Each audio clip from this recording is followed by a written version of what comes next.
দার্জিলিংয়ের আগের মিনি ব্লগগুলো আমি এখানে লিঙ্ক করে দেবো, বাট টু সামারাইজ এখন আমরা আছি হচ্ছে ম্যালে।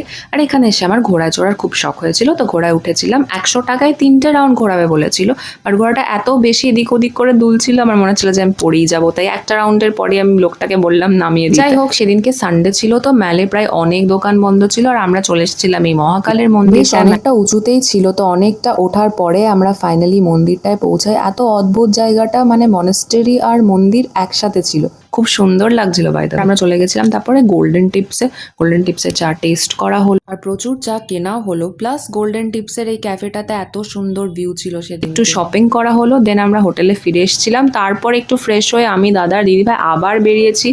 তো আমরা চলে গেছিলাম আবার গ্লেনারিজে, কারণ ওখানে একটু কফি আর হট চকলেট খাওয়ার ছিল। আমি তো গ্লেনারিজে কোনোদিন হট চকলেট খাইনি, বাট আমার দুর্দান্ত লেগেছে। আমি জানি না, মানে এটা আমার বেস্ট খাওয়া হট চকলেট এখনো অব্দি। পরে হোটেলে ফিরে আমাদের ডিনারে ছিল গরম গরম ভাত আর chicken. That's it for today, by.